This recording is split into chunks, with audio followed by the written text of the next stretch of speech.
So I'd like to begin by welcoming those members of the public or press who have joined us today, either in person or watching via the live stream, to this meeting of the Communities, Social Mobility and Inclusion Committee at New Shire Hall in Alconbury Weald. Excuse me. The County Council allows filming and photography at its public meetings, so please feel free to take pictures, tweet or blog during the meeting. But could I request that members of the committee and the public turn their mobile phones to silent or vibrate whilst the meeting is taking place. There is no fire alarm test scheduled for today, so if the alarm sounds, please leave by the nearest marked fire exit and assemble it in the car park. So item 1 is apologies for absence and declarations of interest. Nick. Thank you, Chair. There are apologies from Councillor Batchelor and Councillor Coates is here as a sub, and Councillor Billington and Councillor Gardner is here as a sub, and Councillor French has also sent late apologies. Okay, thank you, Nick. Do we have any declarations of interest from anyone? Yeah, Ros? Well, it would only be in the Cultivate Fund. They're obviously in my division, proposed recipients for the Cultivate Fund. Yeah, that's fine. Alex? Thank you. As usual with any items on migration and refugees, my day job is in the migration and refugee sector, which is in my declaration of interest on the council's log. Thank you. Okay, thank you. Anybody else? And just before we move to the next item, a couple of housekeeping announcements. First of all, I'd like to welcome Councillor Alex Bulat, who was appointed by full council on Tuesday as the new vice chair of the committee. I know you've worked with us before, Alex, but we all warmly welcome you, and I know you'll be a great asset to us all. And also would like to thank Councillor Hilary Cox-Condren for all her hard work. I think we all enjoyed working with Hilary. She was, well, she is a wonderful person and a great councillor, and I certainly appreciated all her help and assistance, and we will miss her, no question about that. Did you want to say a few words, Alex, as well? Yes, thank you. I would also want to first of all to thank you for welcoming me to this committee. On behalf of the Labour group, I would also want to say a few words about Hilary Cox-Condren, because Hilary has contributed so much to this council in such a short time, 2 years as a member. And I don't think we'd have, for example, the socioeconomic duty in all decision-making so quickly implemented if Hilary's work was not there. It was really a pleasure to work on Hilary on so many motions, including the ethical advertising policy, and be with Hilary on so many visits across the county, because she was really, really active at visiting places up and down the county, visiting various libraries and community spaces. And I know that Hilary enjoyed this work on the committee very much, especially because her day job was to be a community artist and to connect communities together. And I just want to say what my residents in Abbey, in my division, because Hilary is an Abbey resident, my residents refer to Hilary as the community glue in Abbey, because she works with so many of my residents in community art projects. So it's really difficult, if not impossible, for any vice chair to be more active than Hilary. So I'd like to thank Hilary for her work and looking forward to the challenge. Thank you. Thank you. Alex, Steve? Thank you, Chairman. Yes, just to say that I'm sorry that Hilary's left us. I had a very good working relationship with her, as did my Conservative group. So we're sorry to see that she's left, and we wish her well. And we look forward to working with Councillor Bulat. Thank you, Chairman. Thank you, Steve. That's greatly appreciated. Ros? Yes, and pretty much exactly the same thoughts from the Liberal Democrat group. You know, it was universal sadness that she felt the need to step down. She will be a real loss. You know, she was really enjoyable to work with, and lots of people, you know, I think everyone expressed their sadness that she felt the need to step down. Absolutely. And also like to welcome Lisa Riddle, who's our new Assistant Director, who's sitting to my left. Welcome, Lisa. We look forward to working with you all. We're a pretty good bunch here, I think, on the Communities Committee. We have our disagreements occasionally, but I think we all work really well together for the interests of our residents. So you're most welcome. So moving on to item 2, it's the minutes. We're being asked to approve the minutes of the last committee meeting, which was held on the 8th of December, as a true and correct record. Can I ask whether any member disagrees with the accuracy of these minutes at all? No. Okay, so I see no objections, so I will sign them as approved. Item 3, public questions and petitions. We've received no public questions or petitions for this meeting, so we'll move directly to Item 4, which is the coroner service toxicology provision, and that'll be presented by Rachel Loveridge. Welcome, Rachel. Good morning, everybody. So my name is Rachel Loveridge and I'm the business manager for the coroner service, and I'm here today to present the report for the toxicology procurement. This report is a part of a continuation work that we've been looking at for the procurement that's undertaken by the coroner service. And this is to ensure that all contract arrangements are in place, and the service has been working closely with the procurement team to discuss ongoing priorities with the head of procurement as well. I'm sure you've all seen a copy of the report, so I'm just going to highlight a few of the sections for you. So the coroner does have a statutory duty to determine the cause of death when somebody's died. It is necessary to have arrangements in place for toxicology services.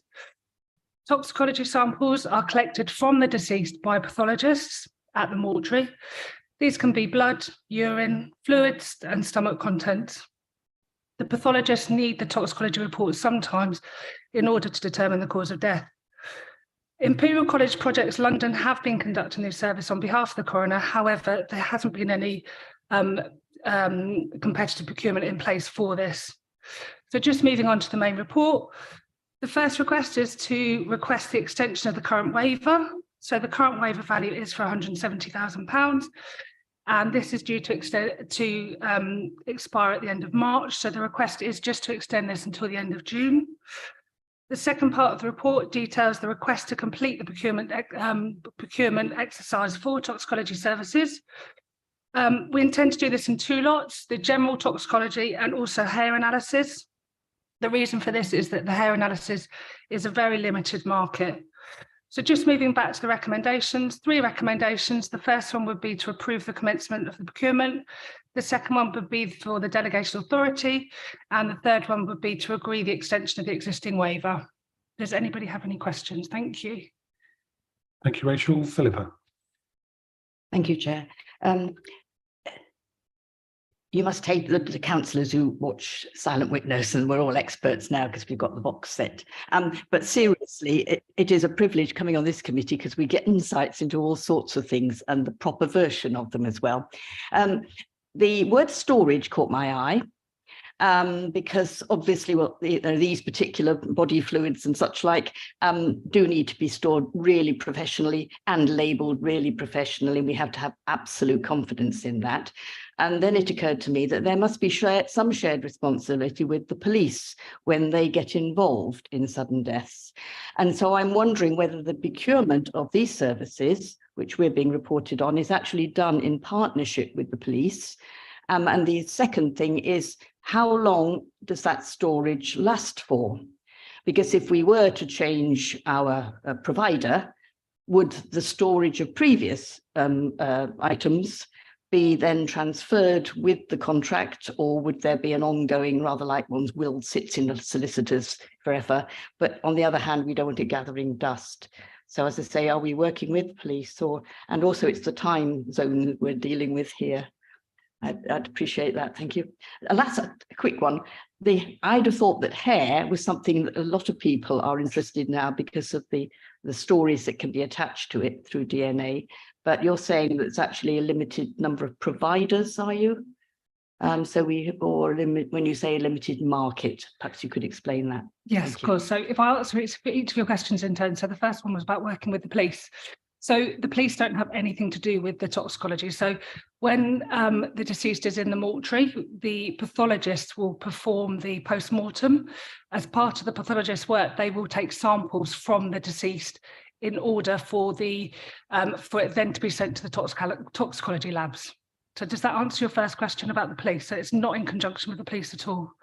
Fair enough. I was just wondering whether they were helping paying for it, but if it's not done in partnership, then there isn't any mix up there in who's paying for it and who's responsible. Thank you. It's a relieved look from behind you. So it's requested by the coroner. So the coroner will then agree to the samples being taken from the deceased, and then it's sent to the toxicology lab. So nothing to do with the police, and unfortunately, the police don't pay for it. So it's all down to us. Okay. So your second question was about storage. So there is rigorous processes in place so that when the sample is taken, that the sample is labelled properly and put in the correct, they're put in like little vials, if you like. So it's taken there, then it's stored properly and it's sent to the labs. The labs would then do their testing and then they destroy the sample in the correct manner. So it wouldn't be stored for long periods of time. And what was your third question? Sorry. It was about hair. Oh, hair. So we wouldn't take hair samples for DNA testing. We'd take it to find out if there's any kind of other substance on the hair that could help the coroner to determine the cause of death.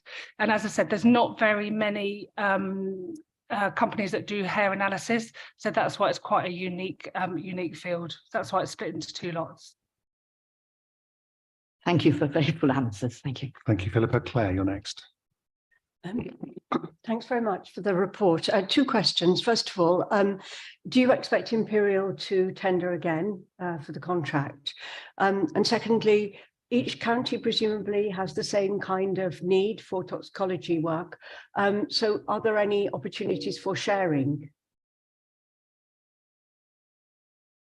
Yeah, we do expect Imperial to bid as well. We have done some market research and there are quite a few other companies out there as well. And speaking to colleagues in other jurisdictions, they use other suppliers other than Imperial. So there are others out there, but yeah, I do expect Imperial to bid as well.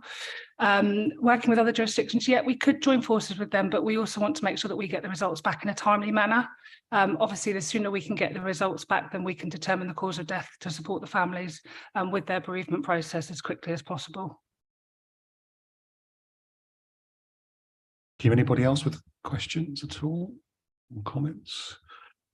Okay, so we're being asked here to approve the recommendations on the front of the report at A, B and C. I won't read them out again, but is everybody content with those recommendations, content to approve? I see nobody disagreeing, so there seems to be consensus.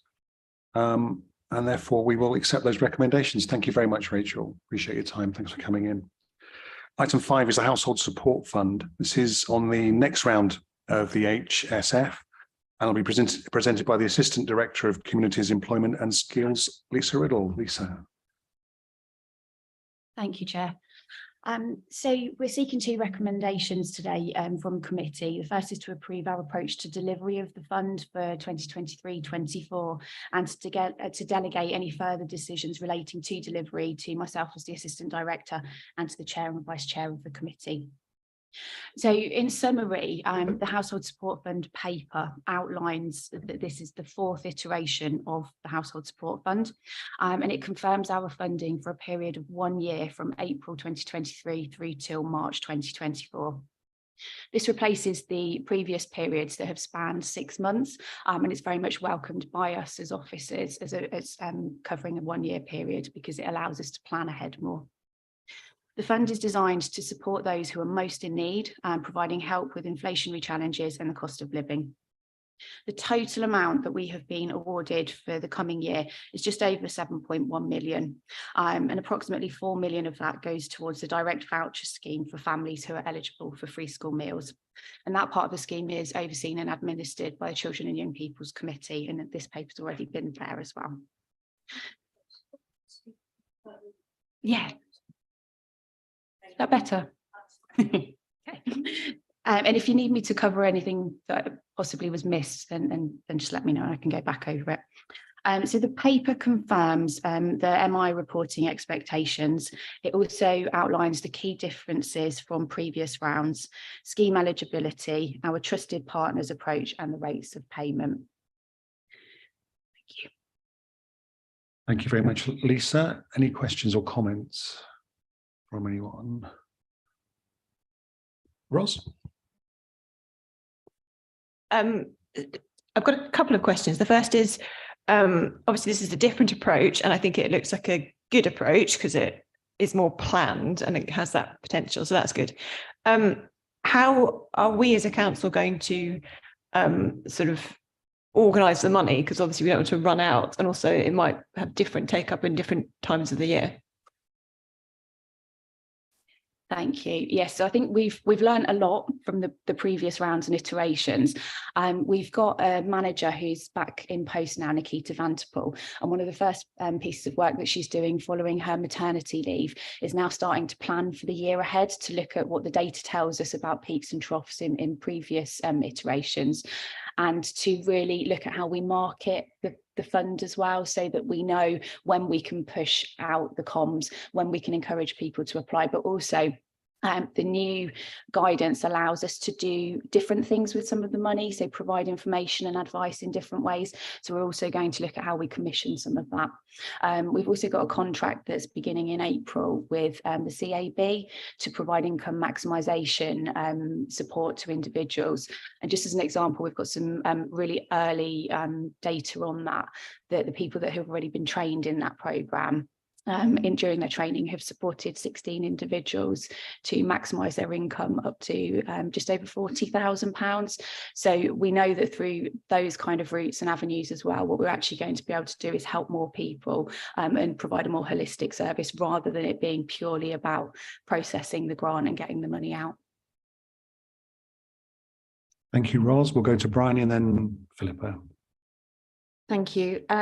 Just to talk about the school vouchers, I'm sure you expect me to mention it. Delighted that we can reallocate this again for another year. Obviously, this goes to families who have a household income of under £7,500 a year. So whilst £180 a year doesn't sound like an awful lot of money, it makes a huge difference to those families. And we have had some brilliant feedback from families who've received this.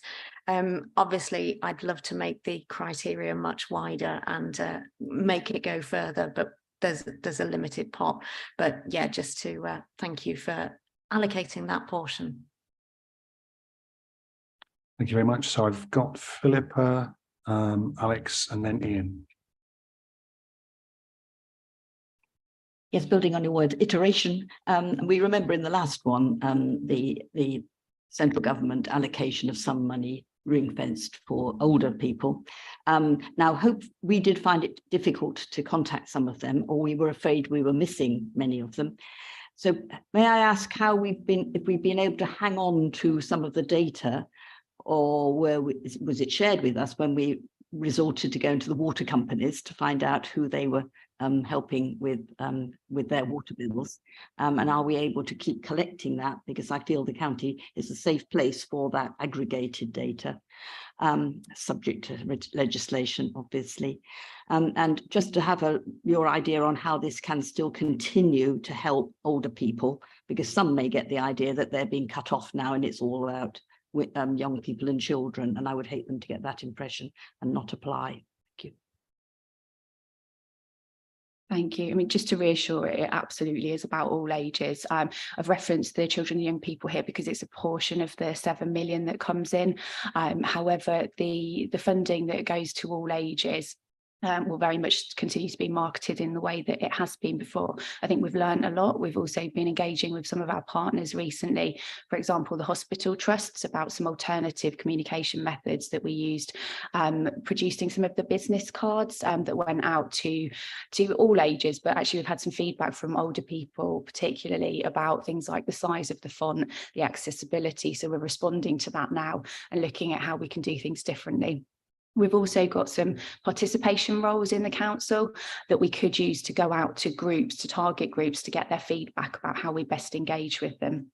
Your first question about the data in relation to older people and linking back last year to the water boards, I'm going to have to take that away as an action, because although I know that we produce we report back our information, our management information to the DWP, what I haven't got is an absolute breakdown of those groupings to share, but I can take that away and find out for you.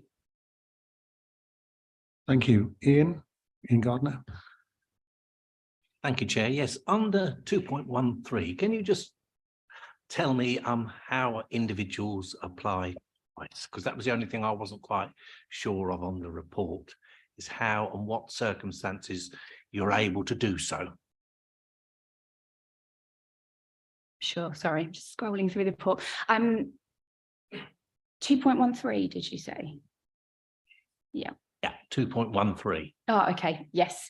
So basically until committee in December, people were only allowed to apply once into the scheme. So they were eligible for the £110 payment. Committee obviously took the decision that we could double award. So when we reviewed the data on spend in January, we looked back through everybody who had already applied in this tranche of funding, and we proactively contacted them to offer up a doubling up of the payment and then process to make sure that they were still eligible for the fund. So we were able to use the information that we already had in the system to recirculate that money again. Thank you. Alex, you're next. Thank you. I'm really pleased to see this report, and indeed the Household Support Fund has been really a lifeline for so many of my residents in Abbots. I'm sure as there are so many residents across the county that really rely on this, especially in the cost of living crisis and the increasing prices at the moment. I wanted to ask about the more proactive work, because in 2.9 there is a note saying that it's important that the council proactively seeks to identify households that may be eligible but didn't come forward yet. And I'm really keen to hear more detail about whether there are any particular groups you're focusing on to reach out more in this round, because I'm sure as all councillors who are trying to inform residents about the existence of this fund, we still come across people who may be eligible or who haven't heard about it yet. And it tends to be people who are less in touch with our council main communication lines, as well as people who perhaps don't have English as their first language, and many other more vulnerable groups. So I was wondering what kind of groups are we focusing more in terms of this proactive work in this round of the funding? Thank you. Thank you. So there's a number of avenues here. One of them is our trusted partner route, where we've got a number of voluntary sector and partner organisations who can identify people as eligible for the fund. And we're actively seeking to grow that network on an ongoing basis now that we know that the funding's secured for next year. So that's one route. But internally, across other council services, we've had a real drive over the last 6 weeks to make sure that other service areas are aware of and applying for the fund. So, for example, the children's early help teams who have targeted families that are open to them for support have proactively been reviewing caseloads in the last 6 weeks and have already identified a large number of families who hadn't applied. So that's one example. We've also been linking with children's disability services, because we wanted to make sure that children with disabilities and their families were supported. So again, we've proactively gone out to those service areas and have recently also made contact with Centre 33 and some of the networks who link to either young carers or adult carers to make sure that they're aware of their entitlement in this area as well. Thank you very much. David, you're next. Thank you, Lisa. Thank you, Chair. 1.7 regarding CAB, or Citizens Advice. Are you, East Cambs, which I represent, do not have CAB at all. We actually have our own advice centre, advice. Are you dealing with them at all, East Cambs? Also just going to actually make a comment about 1.7 as well, David, so thank you for bringing it up. I think that's a valid point. And I think there's a paragraph there that starts with the Anti-Poverty Hub continuing to work in collaboration. But just at the end, I think it says this presents an opportunity to further strengthen and widen the offer with income maximisation already in place with Citizens Advice. So I think perhaps we can just emphasise that a bit. And just see how we can bring our district city council partners in on this. Because I know, for example, my own district in Huntingdonshire, they're looking at financial vulnerability, and they've got Hunts Forum signed up to that, which I think is excellent.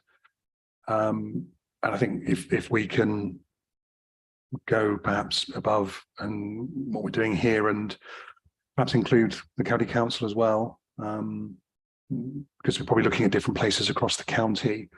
And that I think will also help with decentralisation, as it's a strategic objective. I think that would be excellent. I think just keeping that message going will be key. Financial maximisation. Income maximisation, I think is the phrase, isn't it? And that's something we're already working on. But so there's two different questions for you there, but two different members. Thank you.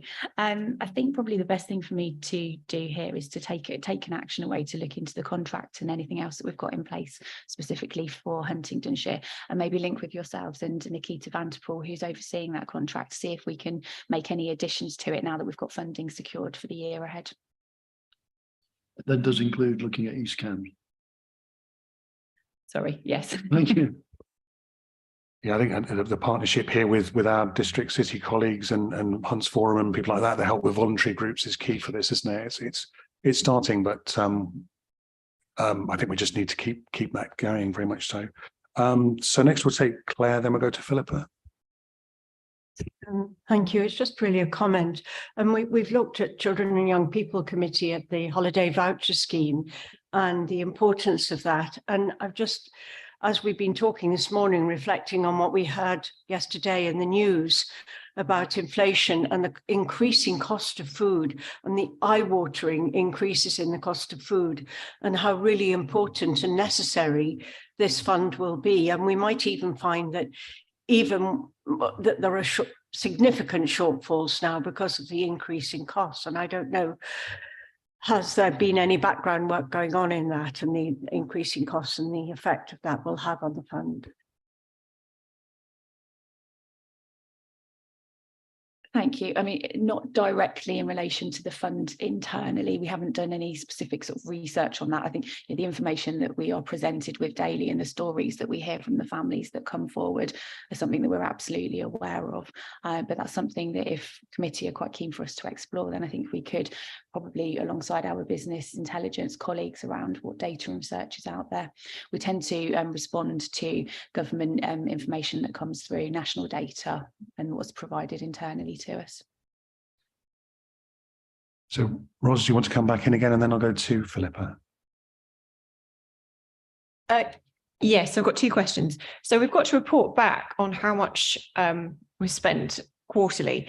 I take it there's no risk that if we're spreading out the money sensibly, that the government isn't going to look at that and go, oh, well, they don't need, other councils have spent more. And the second question after. Yeah, good question, is something that we checked early on as well. No, it's fine as long as we are reporting quarterly what our spend is and providing the MI. It's not that there would be any clawback or anything like that. And the other question was, so it's difficult to get any detail on it, there wasn't a lot of detail in Jeremy Hunt's speech, but apparently parents of 3-year-olds who are currently expected to work 16 hours a week on benefits, or currently expected to work 16 hours a week, will be expected to work 30 hours a week. Their free childcare allowance, as far as I can tell, is still 30 hours per week during term time. And the expectation from a lot of charities is this is going to be really, really problematic, particularly for single mothers. I'm not sure when this is coming in, but is this on the radar? It's certainly something that's on my radar from the speech as well, but how it relates to the Household Support Fund and the breakdown, I don't think it comes in as yet. We haven't had any signal or warning of that. My understanding is from September 2024 that starts to impact, but it's certainly something that we can look into and make certain of. Yeah. Thank you very much, Philippa. Thank you. Just following the theme of Councillor Ambrose-Smith, the supporting Cambridgeshire is, if I understand it correctly, the new version of what I think of as the CCVS, because it is incorporated. It is now hopefully as in touch as it can be with advice and provision charities and voluntary groups all over the county. And I think they are the people who will make sure that there are no areas left out. And I think that's one of the strengths of the county managing this money. And on the back of that, I really hope that having established with a lot of effort these avenues of help, which to me look painfully small when we know the mountains people have ahead of them in the way of debt, that this is seen as good confidence building in terms of central government, enabling us to channel the help where it's needed. So I hope that we'll keep these channels open and we'll see a lot more coming down them in the future, but that's an optimistic hope. But I want to get it on the record because I think it's really good use of public funds through us. Thank you.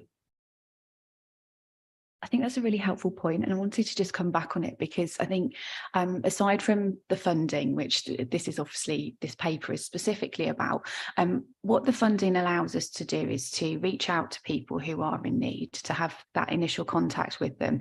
But I think a real ambition of ours over the next 12 months is to build upon that, because once we've had that initial conversation, it means that we can open the door to wider support and to help to support people out of poverty. So we are really, really keen. You've got Cambridgeshire Skills coming later on to talk to you, but we're really keen to do things like link people up with adult learning, to support people into employment, and to link them up with broader support services that help to ease them out of poverty. So for me, the Household Support Fund says it's a route into starting that conversation, a really important conversation about how we help people.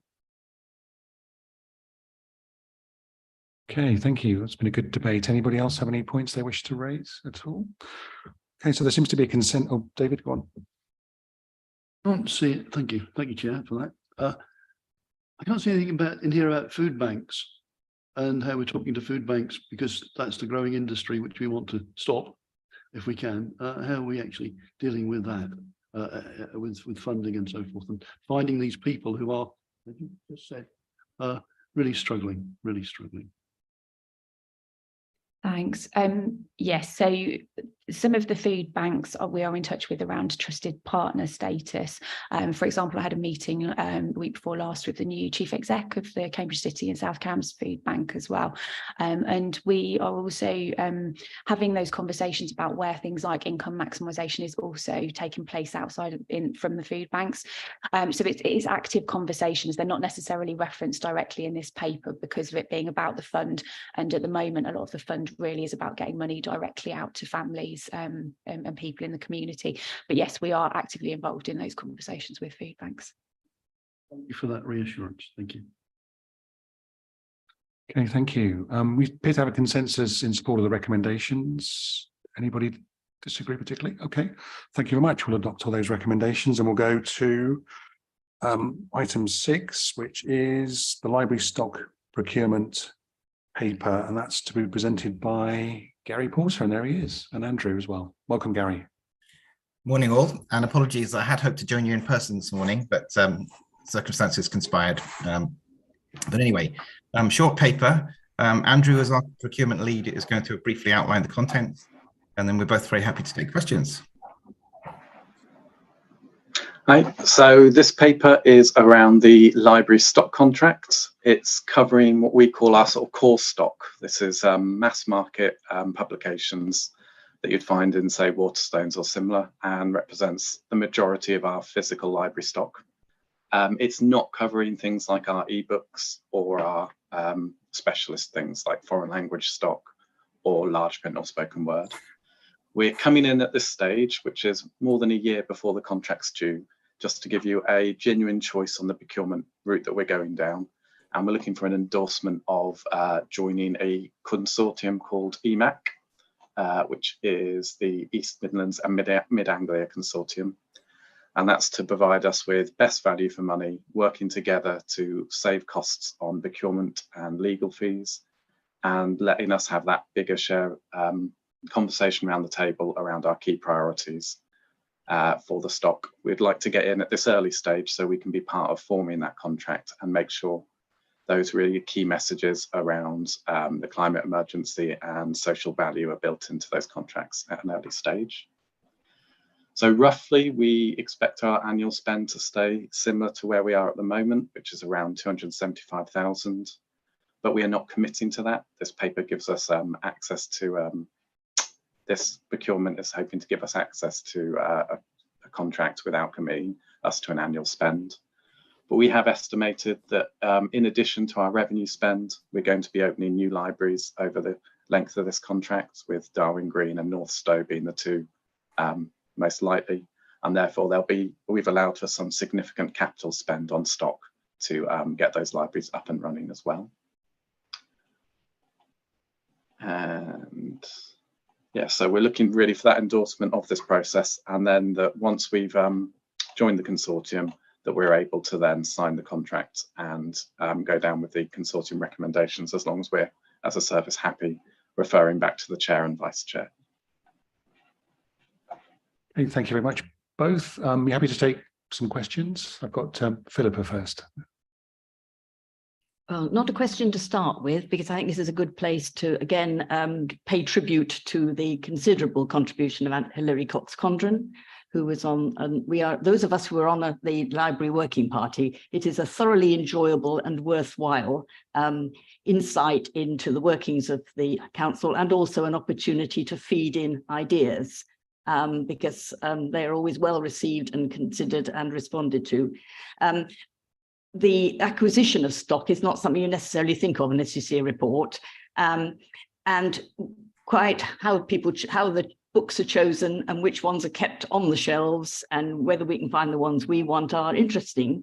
But I think it is a very reasonable way forward to go with this method of stock procurement. Now I've understand it a bit better, because they are the specialists. And I was reminded, and indeed I picked this one up in the mobile library, just stood there and said, what shall I read next? And a young mum sort of said, try this. And this, of course, has got a lot of gubbins in it nowadays. You know, when you just had something to write in on the front, or maybe a pocket to put something in. I mean, if you hold it up to the light, you can see this is why you can make it so easy to go in and out, even without the librarians there, and these self-service machines that many of us are using. And that is a specialist job, and it does cost money. And obviously you can see why donations are more trouble than they're worth, to be honest. So that's really helpful to have that covered in the report, because those of us who get questions from residents who want to give things that they've got and they're not using, this is a little bit of a check on that. As you say, the new libraries are going to be great, and I know you'll keep an eye on the stock, but I did want to say a thank you to Hilary Cox-Condren, just in case she can't resist watching this, because she has done so much work, particularly with the not quite the day job of the libraries, but we know in the county we use them shamelessly for the furtherance of policies, the getting out of information. I mean, photo ID will be a very good example coming up, and we've had many, and there'll be many more, or the information about household support funds. So I do hope we're going to fill that vacancy. I haven't seen anything on the papers, but and hopefully it's not even necessarily limited to members of this committee, I don't know. And I know that Gary knows that I like to be able to ask advice of people who've been part of it in the past. Councillor Ashwood in one case has a great experience, but also I hope we can get in touch with Hilary and ask her what she thinks about things as well. And the more information and ideas we get, the better. Thank you. Thank you, Philippa. Claire? I won't say too much more about the library working group, except that it is very enjoyable. I've got two quick questions. One is, this doesn't cover local books, does it? Local history and local other works. This arrangement doesn't cover local books. So just a reassurance on that. And secondly, this kind of group purchasing, it doesn't do away, I presume, with the creativity of the librarians, the opportunity to choose something slightly different. We're not going to find that every library is looking the same. Yes, so I'm happy to answer on that. So in terms of local stock, it can, in that if that's the best value place to get it from. So if a local author is lucky enough to get published more widely, we would use this contract to buy their books. If we're looking at local authors who may be more self-published, we'd be buying direct through them and supporting them in their endeavours that way. So there's a sort of a bit of a caveat there. So it can buy local books if that's the best value and the best route to get them. And in terms of this, so no, we maintain our autonomy and selection. So it'll still be our staff making the decisions around selection. It won't reduce that in any shape or form. You. We have Alex and then Bryony.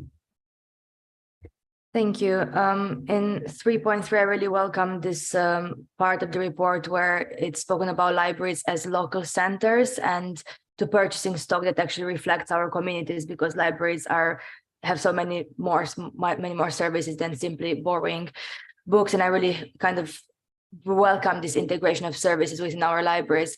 I had a specific question in terms of supporting various communities through local friends groups, perhaps donations and locally purchased materials, because I was quite recently asked about actually from some new Ukrainian residents in our county, whether there are any books, for example, in Ukrainian in their local area. So it seems to me there's a lot more scope to work with various groups, especially those who are more organized now, like we have various groups, friends of Ukrainians and friends of migrants, asylum seekers, and so on, to actually get more books from those communities as well. I know there's a lot of work already in this space, and I know that in other parts of the country, there are very well self-organized groups of different communities who are donating books to local libraries. I know, for example, some work in London where there's a very active Romanian book type of voluntary organization, and actually working with council libraries as well. So I was wondering, I'm wondering, especially in terms of Ukrainian resources, especially now that we have growing numbers of Ukrainians in our county, but also more broadly, to what extent can we work to support and find those community groups in the first place, because often it's not necessarily obvious where they are or how organized they are and how they can work with us more effectively. Thank you. Yeah, so in terms of Ukrainian, we've worked sort of at a national level with Libraries Connected and received books via Ukrainian embassy for distribution. We have collections currently in our hub libraries, which are places like Huntingdon and Cambridge Central. We're hoping to build on that and get it more widely. We've also been purchasing dual language stock, which is the children's English and Ukrainian material that's published in the UK, and that's been slightly easier to get hold of. In terms of donations, that sort of specialist material is still welcome. The caveat just being that it does take us a little while to get them onto our system. We have to do translations and do work to get all the details of the book. So it doesn't just come up as Ukrainian book number 1, that they're getting the same sort of experience that we do for other customers. And we have a specialist language supplier that we use who does some of that work for us as well. So if we're purchasing books, and that work's generally done around, for instance, most recently, the census data 21 has been really useful just to make sure we were spotting the languages and checking what our previous purchasing patterns matched the latest figures. So there was a little bit of a switch around. And I'm really happy to have heard the mention of the Romanian group, because that was my previous council and work in Brent Libraries.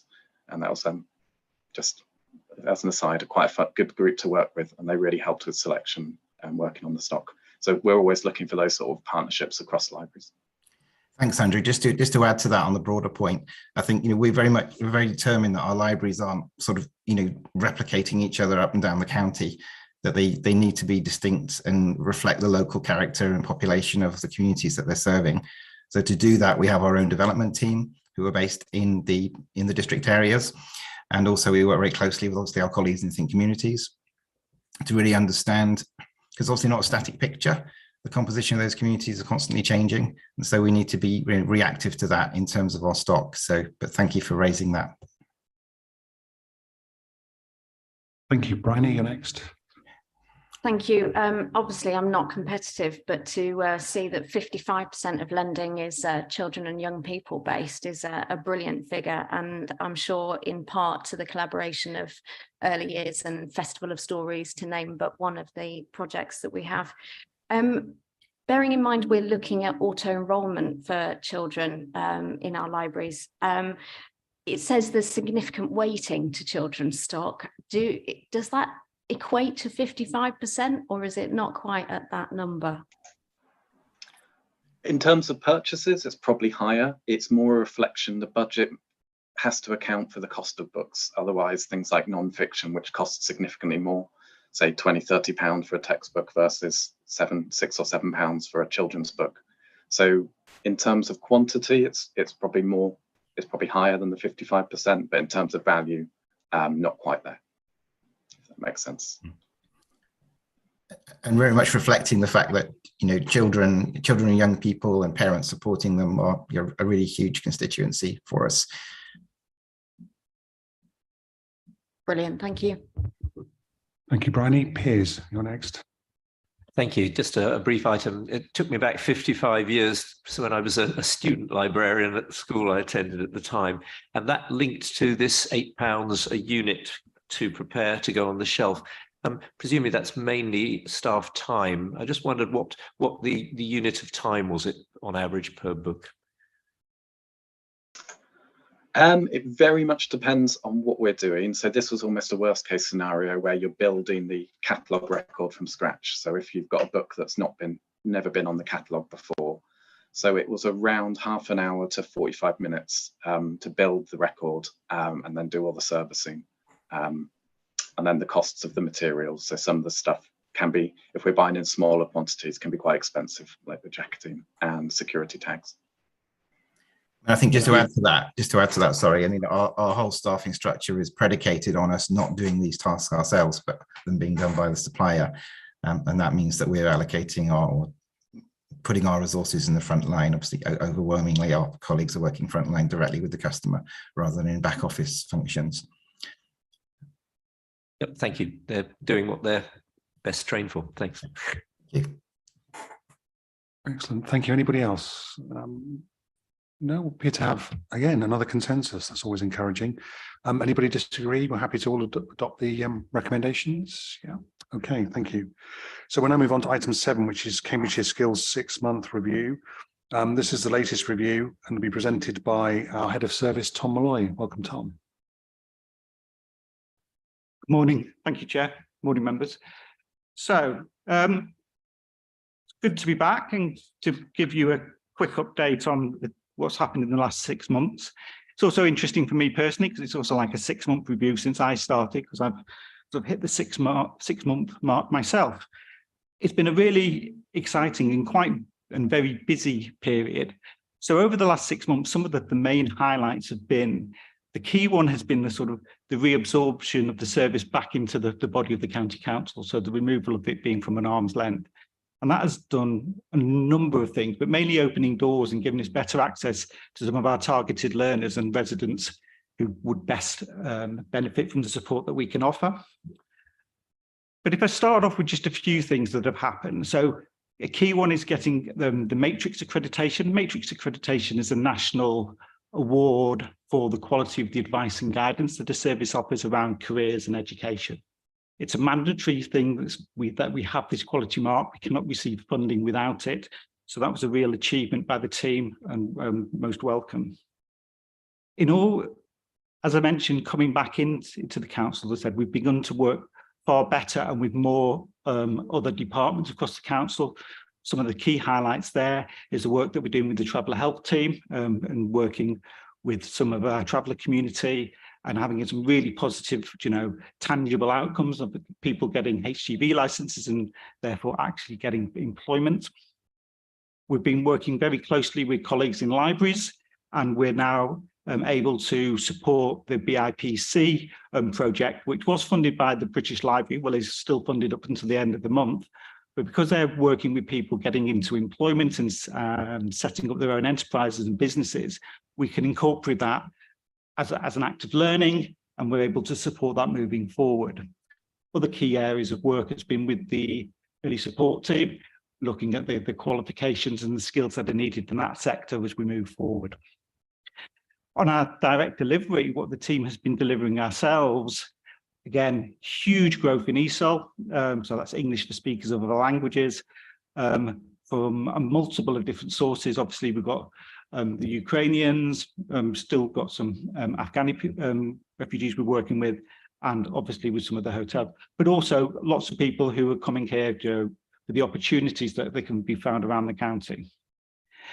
In other things that have begun to sort of regrow really since after the pandemic, our family learning program, we're back into a number of schools again, so targeting those schools in the areas of greatest need and supporting the parents gain the skills and the confidence that they need to ensure that their children have get the most out of school. In terms of what we've also been doing around sort of the marketing and promotion of the service, it's been really positive. Again, I think if you look at how we looked visually 6-12 months ago, it would have been very hard for you to distinguish that this was a service was part of Cambridgeshire County Council. A lot of people going, what is Cambridge Skills? Are we an independent training provider? What are we? But now we've got much better branding, using a lot of the corporate communications and imagery. So again, it's very clear when you pick up a brochure or a leaflet that we're part of the County Council. And also early next month, we currently have a separate website, but that's being disbanded, and we're getting a pager section on the cambridgeshire.gov.uk website, and that goes live early next month. So another thing which sort of gives better access and shows the work that we're doing. In terms of learner numbers, you know, we've got a really good, pretty even distribution across the county in those areas of need. You know, there's always a little bit more that can be done there, but performance for the first half of this academic year, so from September, has been very strong. And actually, we're now, for the first time, sort of getting to where we were pre-pandemic in terms of learner numbers and enrolments. Yeah, thank you. Thank you, Tom. That's very helpful. Anybody have questions, Adela? Yeah, thank you. I just wondered how much you work with adults with disabilities or learning difficulties, because there's no mention of it in the report. Adela, could you just use the microphone again? Sorry about that. Can you hear me now? I was just wondering what work you do with adults with disabilities or learning difficulties, because as you mentioned various groups of people, but there was nothing mentioned about that. Thank you. We do some. Again, I think it is an area where we actually have identified as something that we'd like to do more. We do work with colleagues in adult social care, and we've got a couple of groups working with adults with learning disabilities, one in Cambridge and one in Fenland. We're also looking again, working possibility with the library about in Cambridge City. They've currently got a catering, a cafe facility that they can't run commercially because, again, something about their lease, and how we can combine that with a training, work and volunteering opportunity. So again, we've got some, you know, seeds which we're beginning to germinate, and hopefully, not hopefully, by the we come next time, I think we'll begin to see more numbers. But yes, we're doing some, but I think that there is certainly something we'd like to develop more. Yeah, and just to say about, you mentioned employment. Is the work that you're doing with these particular groups, is the direction to try and get them into employment? Yes, again, if you're looking, hopefully, to sort of link it into a supported employment model and supported internships. Okay, thank you. Thank you, Adela. Philippa, followed by Alex and then Claire. Thank you. I was so pleased when the decision was made. I'm sure it wasn't just because I jumped up and down when I joined the council. I'm sure it was something that you've been thinking of all along. But it was surprising to me that it wasn't identified as the county's education sort of programme. And now it is. That's great. And obviously there's lots of ideas we'd have, and we can't always fund them. I did see in 2.16 with the full family learning programme was reintroduced, and this reminded me of an enterprise we're trying in Trumpington, which is a homework club.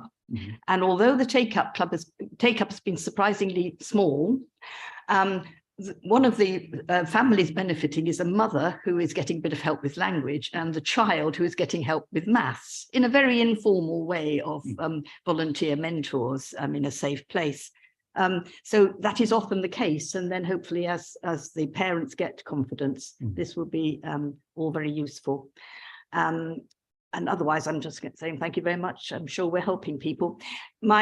I do wonder, and I couldn't see it here, it may be in your back office, whether we have the records of the postcodes of people who make inquiries, and whether we are able to keep them even if they don't enroll.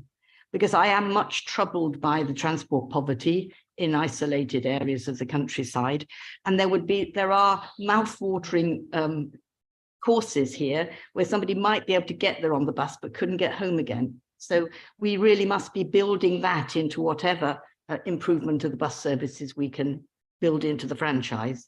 And that sort of information would be really useful if you're allowed to keep it, because although it's a crude measure, I realize there'll be all sorts of reasons why people don't take it up, but that would be a measure we can map for the interested people.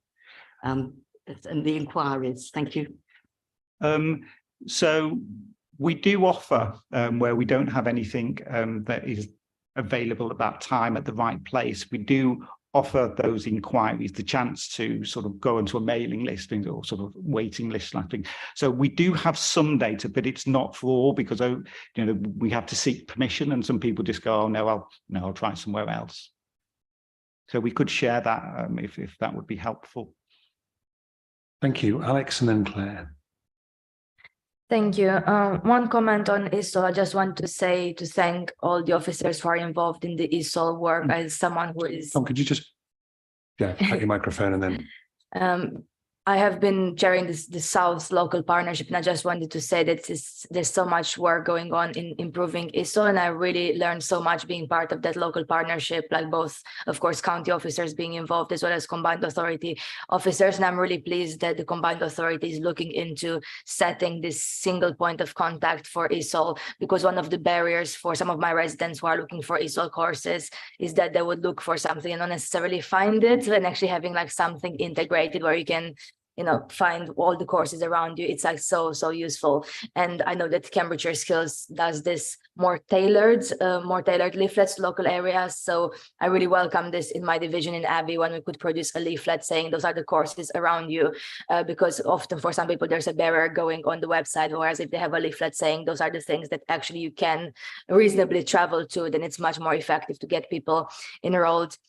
So thank you very much for that work. I was really pleased to see the mention in 2.13, I think, about the recruitment of the additional ESOL tutors. I think that's really, really positive.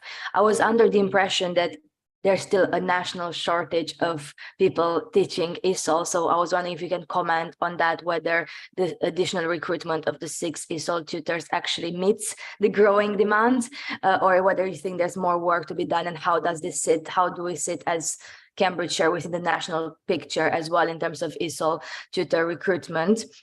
And then the second question I had was around the on the enrollment table, which is, I think, after the report on page 45. I couldn't help but notice in terms of the number of enrollments, there are significantly lower numbers in Huntingdonshire and East Cambridgeshire. And I was wondering, what are the main reasons that you think are behind that? Is it because we provide more courses, or there's more demand in some types of courses in Cambridge, South Cambs and Fenland, or are there any other factors at play? Because just looking at the table, there's a noticeable difference, and I thought it would be of interest to members as well as the public to know why that is. Thank you. So on the first thing about ESOL and ESOL teacher recruitment, no, we still do more. We currently have a live advert out on the council's website, so please know anyone, please refer to that. We have done some work in actually trying to develop our own. We do have one sort of very positive story where one of the new members of our community who recently arrived from Ukraine was an English teacher back in Ukraine, and we're actually now employing them as an ESOL teacher. So there's some good stories there. In terms of the East Cambs, I think one of the reasons with East Cambs is a smaller population there. So again, that will never there. And also there is other provision. For example, the College of West Suffolk do have a presence there. So there is some overlap. So again, some of the courses, like some of them, especially around ESOL and the basics English and maths, there is alternative provision. We know that we need to do more work in not Huntingdon itself, but we're certainly looking at St Neots. St Neots is a cold spot. We have tried to put on provision there over the last 6 months, but for whatever reason, we just haven't, recruited, whether that's our marketing. And so we're working with our colleagues in Think Communities and other community organisations on the ground to try and drive up interest there. But we haven't quite nailed that. Hey, thank you. We've got Claire, followed by Ian, and then Ros. My question is, well, 2 questions really. One is about mentoring, and the other is about ensuring that, or helping people who've begun courses and give up halfway, a sort of stayability. What are you able to do to help those people who want to learn but either find concentration difficult or find it difficult to stay the course? So in terms of people who are unable to stay on the course, we do our utmost to try and help them to stay on. And we do that in a number of ways. If it's, say there's a financial barrier or something like childcare, there is part of the funding that we receive from the combined authority, which enables us to pay for things like travel. It's called it's kind of like a hardship fund. We don't use that because of the stigma, but I'm trying to. But that's technically what it is. And we also have a level 6 careers advisor who's able to provide one-to-one support and sort of careers guidance and counselling to find out, if there's other things that are preventing people continuing with the course. And they're then able to offer to identify, either alternative provision or other ways to maintain, whether that's looking at taking a break in learning, whether possibly moving into say sort of some online provision. So we do that. One of the challenges is that with adult learners, and with a lot of our learners being low level, and some again there's a lot of life issues that that can sometimes get in the way. So it's working with those individuals to try and identify and do the best that we can. Yes, thanks for that. I mean, sometimes I think it's the fact that actually getting down to the studying is difficult because it's different from other parts of their lives. And so I wonder if there's any sort of study skills type of courses that you put on. Oh, yes. I think just a bit of an explanation before I answer that question, because I think there is a bit of a misunderstanding about Cambridge Skills, and I don't think the name helps. Is that we receive £2 million in adult education budget, but only 23% of that is for skills. The rest of it is for what's called community learning. And that community learning then enables things like family learning and much more informal sort of activity, which doesn't necessarily lead to a qualification, but is about building confidence, helping people learn to learn, etc. So we do an awful lot in that space. Thank you. Just before we go to Ian, I just wanted to ask two questions. First, on paragraph 2.7, talks about working alongside the library service, utilising £150,000 of capital funding from the combined authority. First of all, I'm sure you are getting all the help you need, but if you need anything from us or from the library service, just highlight that to us. And also, I note the bit about access to and provision of learning. Do you know when those locations will be identified? And my second question is at 2.8. I'm very impressed to see the work we're doing with the Traveller Health team delivering skills to the Gypsy, Roma and travel community. If you could expand on that, perhaps next time you come and see us, I'd be very interested in learning more about that. Certainly. So can get a case study on the travellers for the next appearance. In terms of libraries, we are getting a little closer. We've got a meeting next week with Gary and his colleagues. We're edging closer to possibly doing some work in Ely and Wisbech Library, because one, that there's some already sort of a plan in place. It's looking at Wisbech to improve usage of that library, and there's some space up on the first floor, which we're already delivering some ESOL learning up there, but it's again we could improve that and make it just a more attractive space, and Ely likewise. But currently we are getting all the support that we need, but I think when we get to when the combined authority provide us with the exact details of what we need to present with, then we maybe need to tap into some other support. Okay, thank you, Tom. We'll go to Ian, followed by Ros, and then Keith. Thank you very much, Chair. Yes, under 2.2, we say we're going to roll out guidance hubs, I'm assuming, to Huntingdon, Wisbech and St Neots. When is that likely to occur? And then secondly, with regard to residents in my division, which is totally rural, the problem they have to access these services, if they're going into somewhere, is there are no bus services. And the GCP, under all its plans, is not looking to improve bus services to rural areas. And until we do such things, those sort of people are being penalised because they cannot access this sort of service, you know, and we need to be doing more to help people that live in rural areas to access services, because there are no physical bus services into the likes of Huntingdon or St Neots from my division, you know, to enable them to do it. And if there is, they're very minor. In my particular village, you have one bus in the morning and one bus coming back from Huntingdon at night. So, you know, it doesn't help the situation when you've got younger or older people that haven't got cars or can't drive for whatever reason. It makes it very much harder for them to access this sort of service. So I don't know whether you're going to look to try and bring out sort of a hub into more of the centre of the rural areas, say to some of the larger type villages like Kimbolton or Auchenbury. I don't know, but that may be something that you need to look at in the future. I'll just be interested in your comments.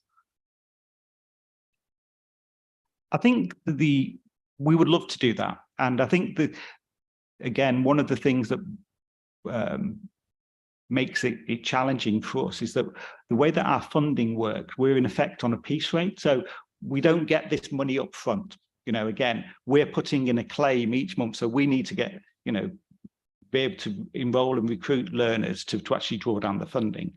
But that doesn't mean that we're kind of forgetting those rural areas, far from it. You know, for example, for the guidance hubs, again, all of those sessions are available one-to-one, you know, online. I know not everyone has access to the data and there is digital inclusion.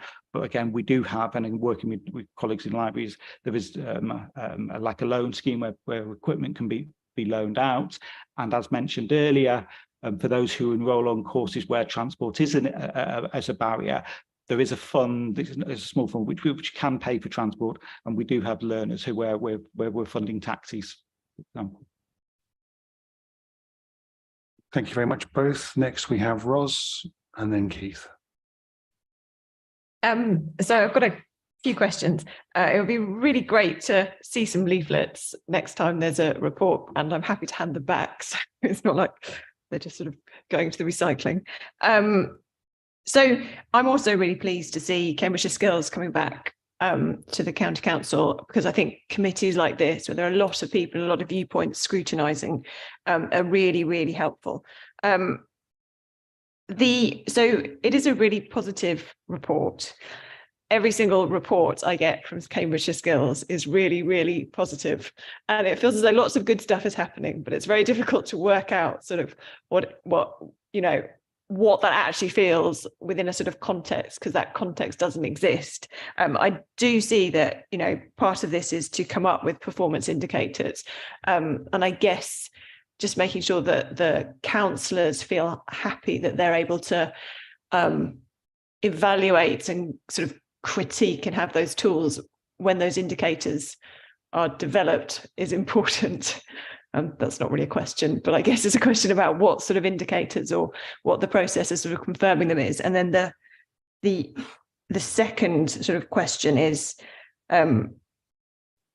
so if you go online and look at adult learning, you get loads and loads. I know this isn't your Cambridgeshire Skills problem per se, but if we're here trying to promote adult education, you go online and you put in adult skills and Cambridgeshire Skills pops up. So does every single village college going.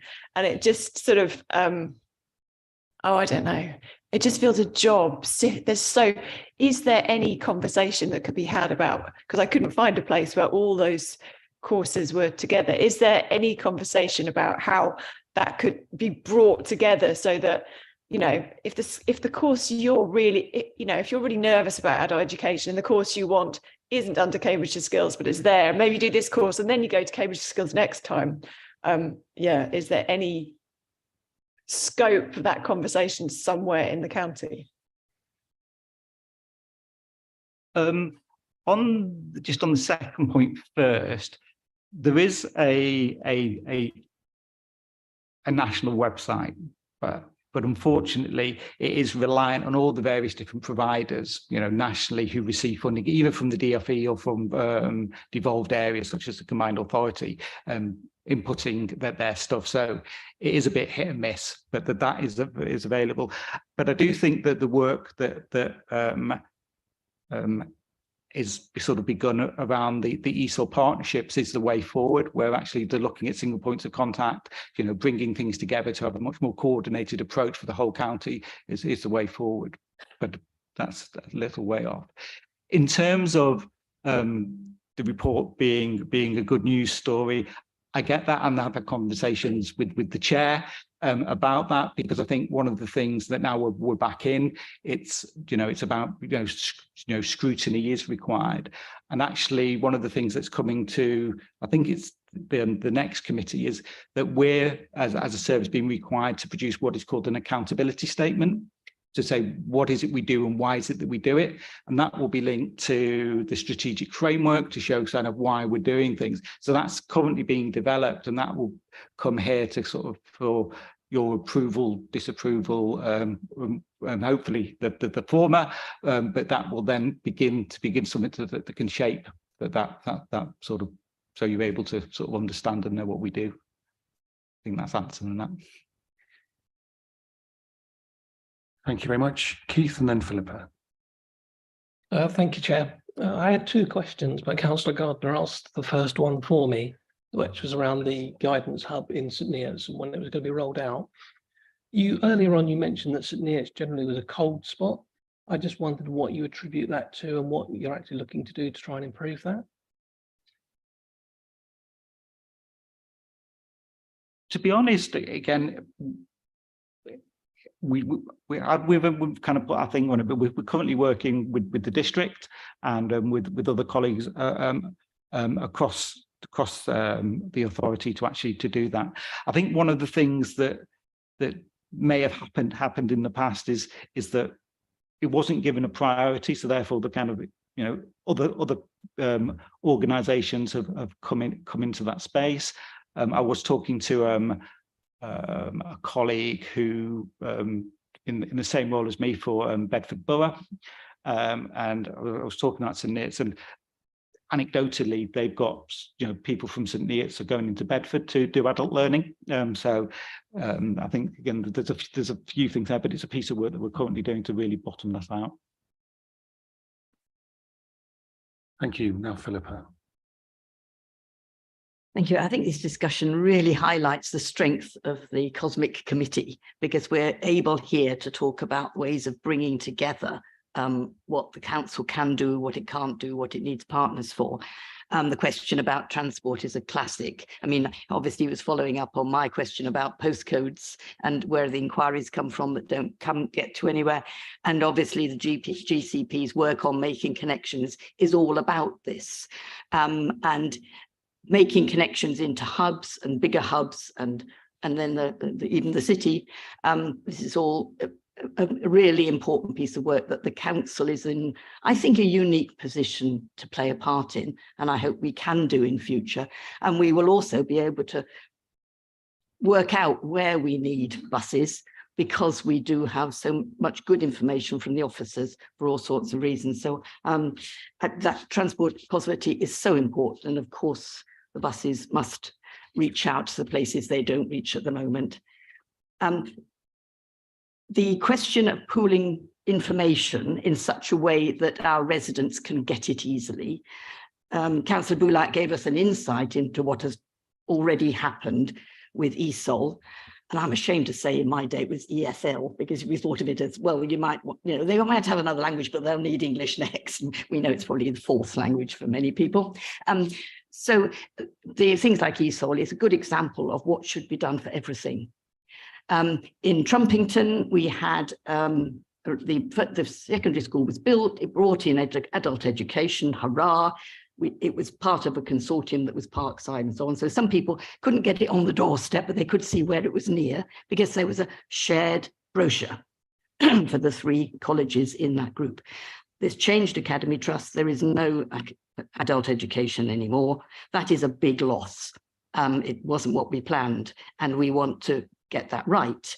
And obviously some of us are on the committee that may be able to put some work in on that. And we welcome those sort of, which I know you're doing, so you're sort of a mini cosmic committee, I suspect, insofar as it is your job to be reaching out and getting information and help. So please carry on with the good work. And the more we can pool resources for finding out if somebody wants to pursue a particular adult learning skill, there should be a way of nowadays via websites of finding that information. So if it means a budget bid to put some officer time in and we can get other people as partners, then let's go with that, please. I think, again, I agree with that. And one of the things that we're looking to do over the next 12 months is you know, the kind of the link. You know, I was going to use the word partnership, but it's not a partnership because we're in the same department with libraries. So actually how, you know, we utilize and libraries utilize us to do part of that work.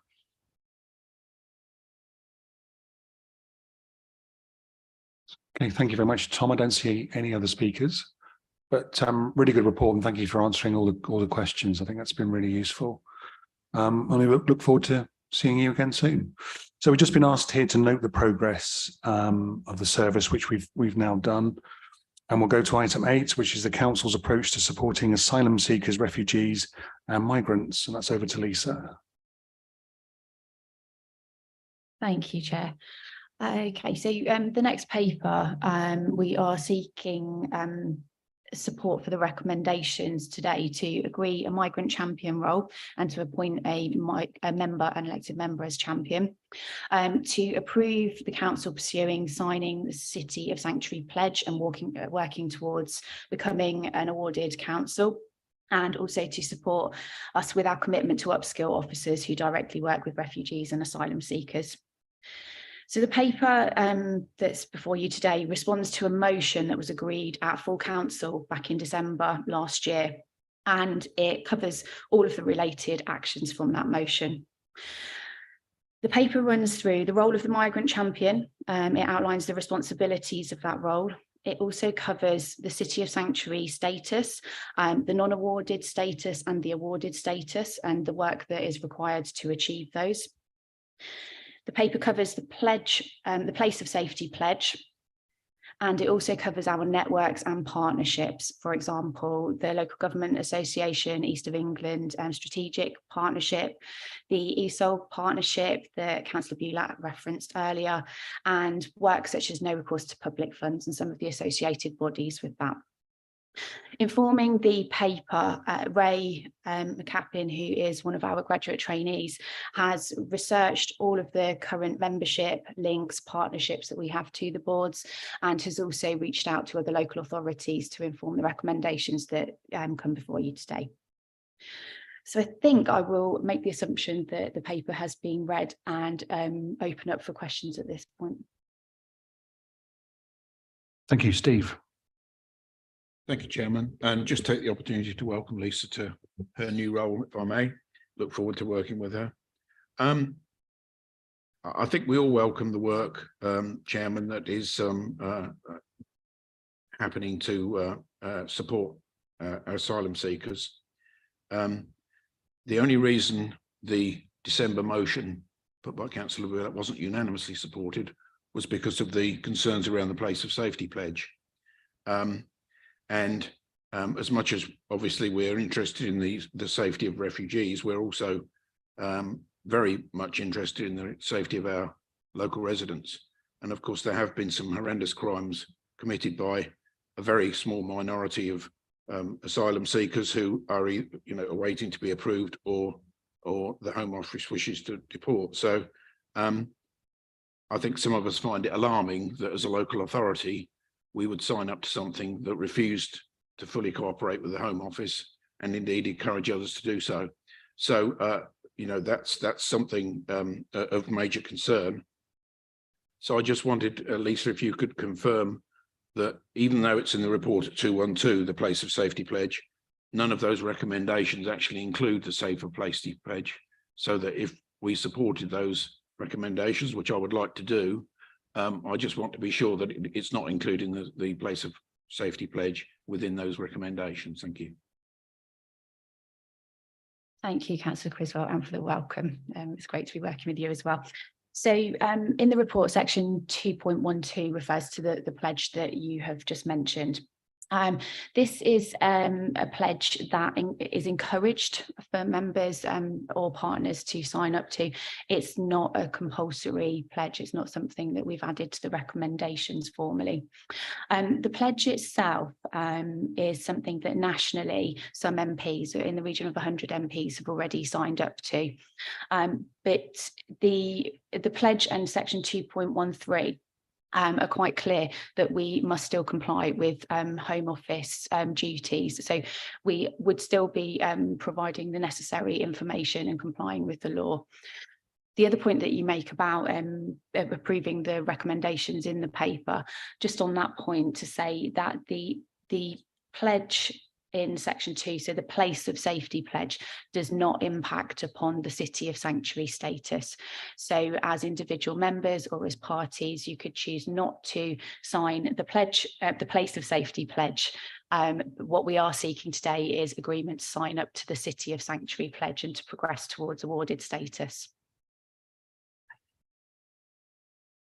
Thank you, Philippa. You're next. Thank you. I must confess to have not really paid proper attention in December to this motion. Sorry about that, Dr. Bullitt. When I did, however, join the launch of the Migrant Champion Network, and since then I have looked at the website that goes with it, of the, help me out here, the, it's important because it uses a lot of the words. Councillor Sadar, do you mean the Joint Council for the Welfare of Immigrants, the national charity? That's it, yes. Thank you. Which obviously, if we join this, the officers will be plugging into and probably learning from and contributing to.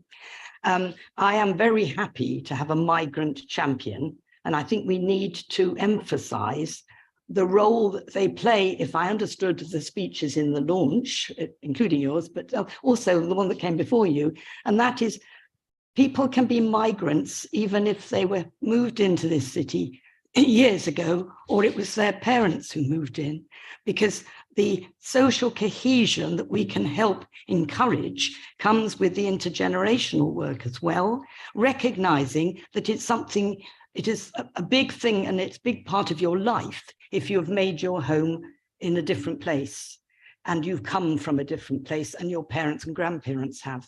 And that understanding that we're seeing now with the grandchildren of partition of India, those sort of things, we as a council can help people get together, share resources, share information, something like having Chinese books in libraries so that the grandmothers can read to the children and the grandchildren, and the children don't have to read the sort of rather boring, the children don't read the boring stuff that grannies read. You need a full range of things, and we need insight from the people who know what they're talking about.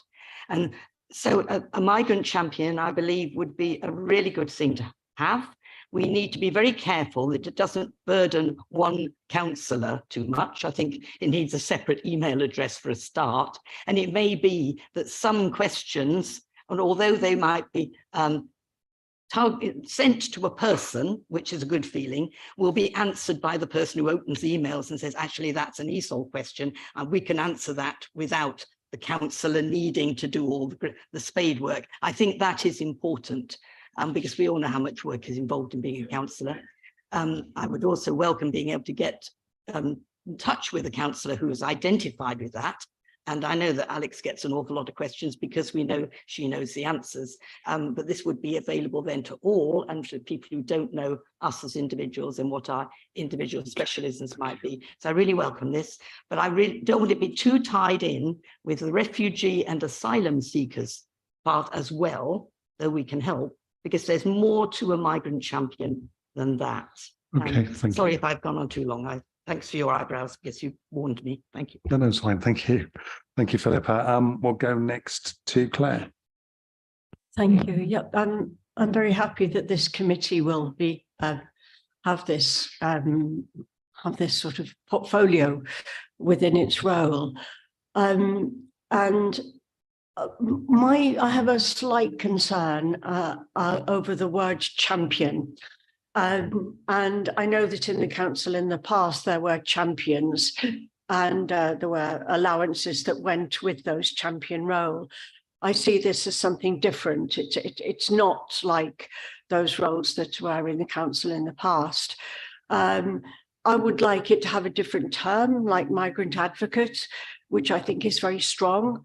But I understand that the word champion is a national, it has national use. And so there is a role and a reason for choosing champion.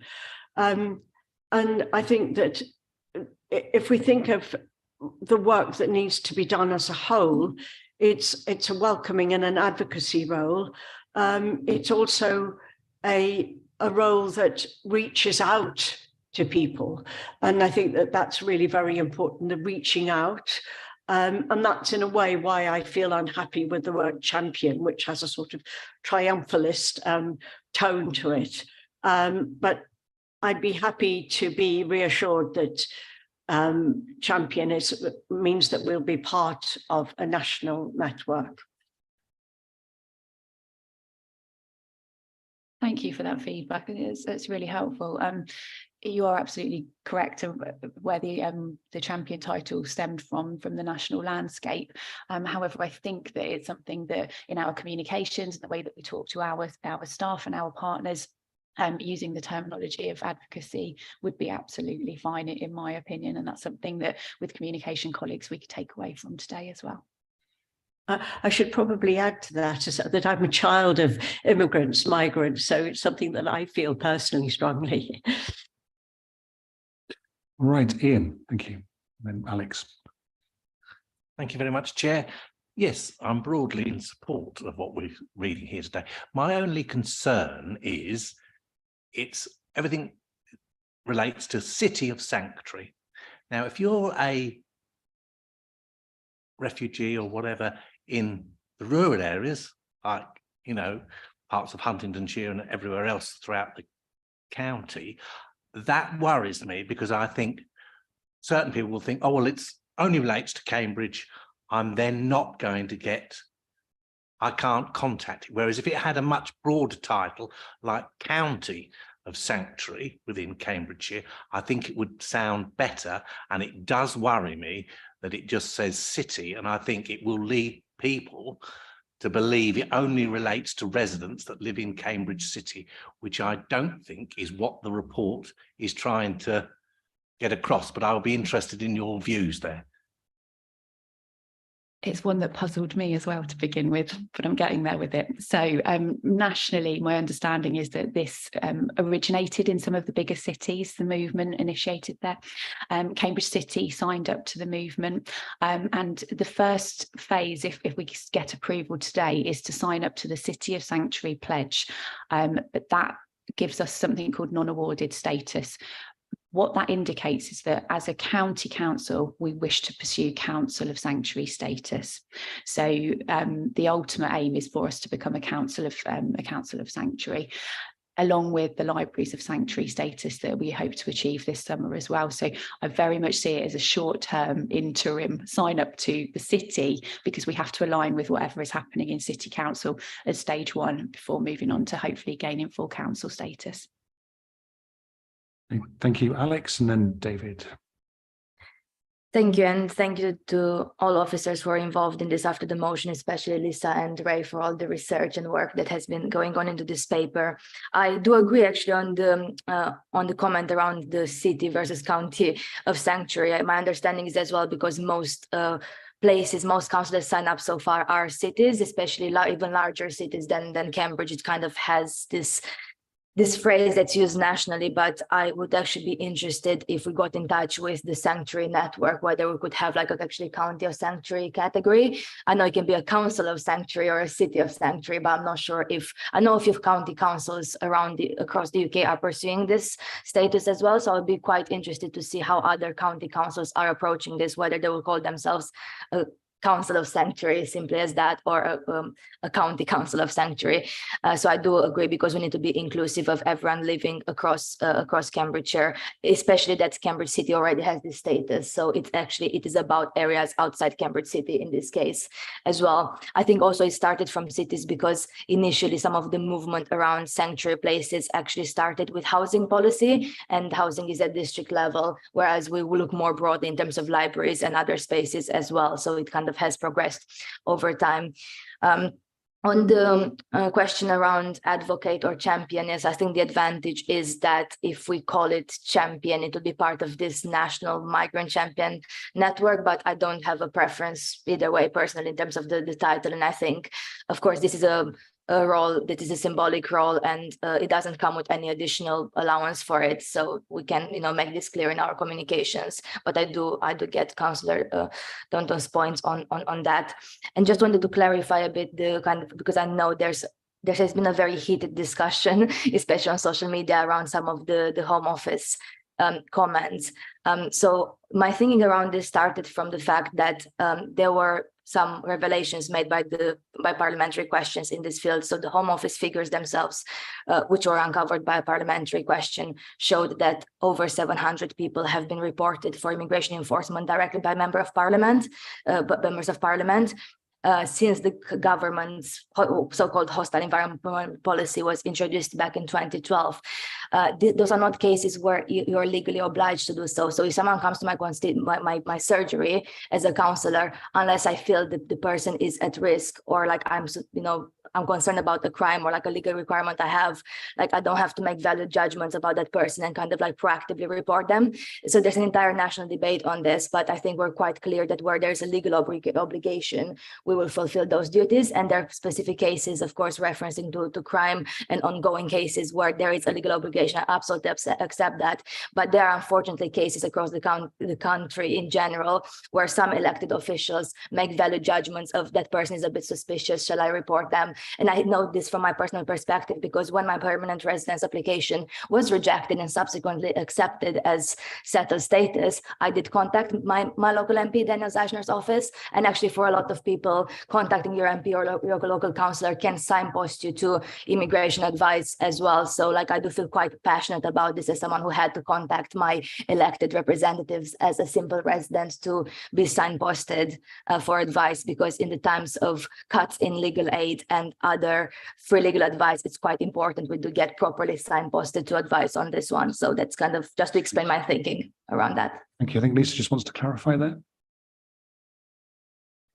Yeah, sorry. The point that I just wanted to clarify, Councillor Boulat did just touch on it, but there is no allowance for this role. I just wanted to make that clear. Thank you. We'll go to David and then to Doug. I'm sorry all, but I don't agree with member champions at all, not just this particular piece, but at all. I think we're taking the responsibility away from the officers. It's the member is in position for elected position for another 2 years, perhaps in this instance, and it doesn't give you continuity going forward. So I'm rather concerned about that. The other question I have to ask is, on all of these other bodies joining this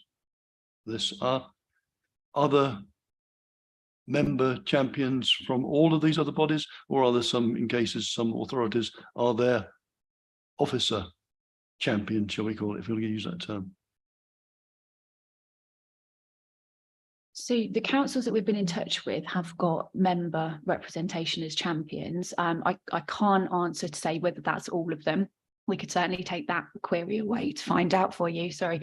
But the sign up, the Council of Sanctuary status is where the officer role comes in for me, because that's about devising a strategy in this area. It's about action plans. It's about how we carry the work forward and how we support our workforce to develop as well. But I'm happy to find out exactly how many of the organisations that are signed up have councillor champions as well. And it might be something, I don't know if Councillor Boulat actually knows the answer to that being linked in, but I think it's probably something I'd need to take away as an action. Thank you very much. I don't know how it leaves me with voting now I've said that, but we'll carry on. Thank you, David. Doug, Councillor Dew. Thank you, Chair. Yeah, I don't actually mind what you call these people, as long as the role they're given is a real role and they're able to perform it. I think governments in recent years have had SARS champions, football managers, you name it. They've had all manner of things. Actually, what we want here, you know, I think, is a councillor who's prepared to work with the officers and just give it some you know, democratic input, and I think that's the view, rather, you know, so there is something from the council's laws side rather than just from the officers side. I think the most important thing on this paper here, though, it isn't the fact of the migrant champion, which I think, you know, is fine. And if it works and someone can do the role and it adds value, then it's worth doing. If it doesn't add any value, I don't care what you call it, why would we do it? So I'd be interested in the feedback there as it comes along. So that's good. I think the most important thing on here is point C anyway, because as a colleague over there has already made the mention, we've got the officers who work daily with the refugees and asylum seekers, and they're really the people who need to be upskilled as much as possible. So if we can support that element, I think that's hugely important. I know in the division I represent, right on the edge of it, we've got a hotel which has got, you know, quite a large number of Syrian and Kurdish refugees in there, and the local town council have tried hard to work with them to some degree. The local district council has managed to provide gym memberships so people can get out and about. But I think it's important that the officers have those skills, and it's probably the thing that we should support in more than the other 2 points. I'm not a great handler on, you know, names and titles and whatever. I just want to know, is it any damn good and does it do what we want it to? And I think the delivery mechanism and whatever we call it is the officers. So I think that's the bit I'd like to concentrate on, and I'm pleased it's there, and I'll leave it there. Very much. I've got Sue and then Stephen, and then I think Alex, you want to come back? Yeah, so we'll go to Sue. Thank you. Actually, Councillor Drew, you've covered my point, because I think I just wanted to reassure colleagues here that actually this won't take away the work of officers, and it's absolutely imperative that officers are skilled up, that they will be carrying out the work, that continuity of that support through this activity will be there with the officers, and that's why I think the use of the term symbolic for this role is important. It is about having a symbolic role. I too like the notion of having an advocate, but if by necessity we call it champion to be part of that network, so be it. But as we've touched on, we can use the appropriate language in our communications, but I just wanted to reassure that absolutely this work will be done by officers. And I think it picks up on what was said earlier about behind the scenes. If something comes in, we will be there redirecting to the right source of support in order to enable our commitment to everyone who needs support and help through this to be activated. So just to give that point of reassurance, thank you. Thank you, Sue. Steve, and then Alex. Thank you, Chairman. Yes, unlike Councillor Ambrose Smith, I have no objection to member champions. So if it helps, Chairman, you may wish to take some of the recommendations separately so members can mix and match as they wish. Yes, I'm happy to support Councillor Bullock being migrant champion. I've undertaken a champion role myself in the past, found it useful and valuable. And just if I could reassure Councillor Daunton, as far as I'm aware, champions have never had a financial allowance in the past. So thank you. Thank you, Alex, and then we'll go to the vote. Yeah, just on capacity and the nature of the role, indeed, it's a symbolic role, and it's about connecting various people who work at district level as well. So I know there are discussions within a district level about potentially having some members leading more on some of those roles. Of course, some councillors have executive councillors for whom migration is within their remit. So it's about connecting the county council with the district level more effectively as well. But as noted in the report, the county council doesn't have a dedicated officer capacity working on those issues. Of course, there are officers working with asylum seekers and migrants in through various departments and programs of work. But unlike other councils where perhaps migration is much higher and there's more resource for this kind of work, like many councils in London who have a dedicated officer to work on those, sanctuary issues and so on, we don't have that. So it's actually quite important to connect it in terms of, from a comms perspective at least, to be able to communicate more effectively with our residents what we are doing. And that's why I wanted to just propose in terms of a pragmatic action. If we are going to support this today, then perhaps we can have have a report every year or so, or less frequent, however members prefer, at this committee, where the migrant champion can give a report about the more symbolic role and some of the work around communications, as well as the political role as an elected member. And then we can also have in that report some of the actions that this council took through the various departments, because it's often very helpful to see it all in one report for everyone to be aware of this. Okay, thank you very much, Alex. So we'll go to each recommendation separately then. So recommendation A is agree the role description of migrant champion set out in paragraph 2.2 of the report, and to appoint a member as the migrant champion. And I'm going to stun everybody by saying I'm going to nominate Councillor Bulat for this role. Do I have a seconder at all? Thank you. That's great. So all those in favour of that recommendation? Thank you. That's carried. B is to approve the council signs the City of Sanctuary pledge and continues to work towards becoming an awarded Council of Sanctuary member. All those in favour? Thank you. That's unanimous. And C is support the council making a commitment to upskill its officers who work directly with refugees and asylum seekers. Unanimous again. Thank you. That's great, everyone. We'll now move on to item 9, which is cultivate CAM's endorsement of recommendations. And Adam Garford, welcome, Adam.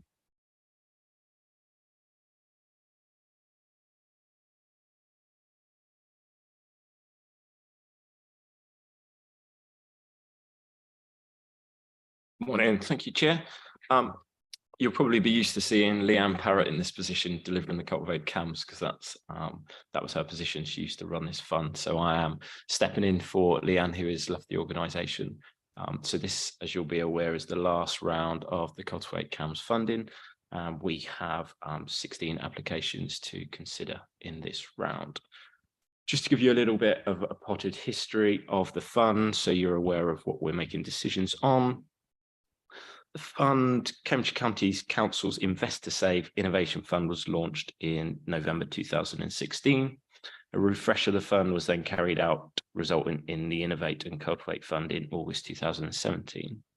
On the 8th of July 2021, the Community Social Mobility and Inclusion Committee resolved to review and update the Innovate and Cultivate Fund to better align to the priorities of the new joint administration. The updated Cultivate CAMs Fund was launched in July 2022. So many of you will be familiar with the grants that it offers. It offers a range of £2,000 to £15,000 grants to voluntary community and social enterprise sector organisations to deliver projects and ideas that help address the needs of local residents. We have a recommendation panel, which I chair, which considers applications to this fund. The panel is made up of 7 elected members who are politically proportionate from the Community Social Mobility and Inclusion Committee, and it has officers representing from adult services, children's services, Think Communities, the finance team, plus a representative from the Cambridgeshire Community Foundation. Essentially, the applications are determined on the following key criteria. So the project outcomes have to align with the key funding priorities for children and family services, adult social care, or other council priorities. Projects show they will reduce pressure on council services and/or offer direct savings for the council. Finally, projects must be either new or build on existing projects in a new location or with new beneficiaries. So we can't fund existing projects. On the 8th of March 23, the recommendation panel considered 23 applications to the Cultivate funding stream.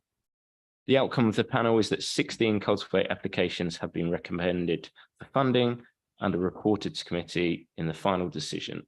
Namely, so I'll briefly go through the applications and give a very quick oversight, as there are 16.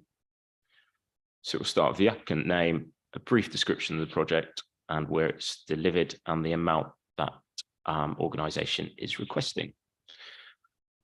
They aim to provide and advise an emergency support to residents to be free from poverty and improve their health and well-being in South Cambridgeshire. The requested amount is 11,832. Groundwork East is the second one. They aim to deliver a home energy efficiency advice and support to vulnerable households, and that's a county-wide project, and they're bidding in for 11,632. Soham Community Association is to support Soham to become a more dementia-friendly place to live, and that's valid. They're pitching in for £2,000. Cam Trust to provide a practical and supportive work experience programme to adults with learning disabilities, a county-wide programme requesting £15,000. Cambourne Men's Shed, essentially to establish and operate Cambourne's Men's Shed in Cambourne, £2,000. Rowan to provide a 1 to 6 week creative art programme for young adults with learning disabilities. That's in Cambridge, Cambridge City, East Cambs and South Cambs, and they are asking for £15,000. The Social Echo North Huntingdonshire CIC to set up another men's shed project supporting residents of Farset and Yaxley, and they are requesting £2,000. SAFA, which is Soldiers, Sailors and Airmen's Families Association of Cambridgeshire, to expand the support of SAFA for the East of England regional hub in Cambridgeshire. They're requesting £13,300. Home Start Cambridgeshire to give additional support to children aged between 2 and 4 years old who are yet to reach their milestones. That's aimed in East Cambridgeshire and Huntingdonshire, and they're requesting £14,850. Cambridgeshire Curiosity and Imagination to deliver arts in a nature nurture group in areas of disadvantage to benefit children and young people across the county. They're requesting £14,577. Orchard Park Community Council to fund a youth worker to reduce antisocial behaviour and improve life chances, focused in Orchard Park, and requesting £15,000. The Backer Charity to enable young asylum seekers to access therapeutic dance and movement sessions, helping them heal from their previous experiences. That's again county-wide, and they're asking for £14,567. Switch 180 to provide free virtual mental health service, offering targeted one-to-one counselling to young people in Cambridgeshire, county-wide service, asking for £15,000. Sports Connections Foundation to recruit a new youth worker to establish and develop our Inspire Through Sport programmes in Huntingdon and the surrounding area, requesting £15,000. The Jordan Gill Next Generation CIC to run a 10-week targeted programme to engage 104 people, young people who are not in education or training. That's in Fenland, and they're requesting £14,730. And finally, Shelford and Stapleford Youth Initiative to grow the core work, providing a safe space for social interaction and direct support for vulnerable young people. And again, they're requesting £15,000. So the total grant offer of requests comes to £191,488. So just to give you where that sits in terms of our whole Cultivate CAMS funding and what we have available. So the amount of grant funding committed to date from the 2.65 million allocated to the Innovate and Cultivate CAMS fund is up to 2.28 for 118 projects over the full period of the fund.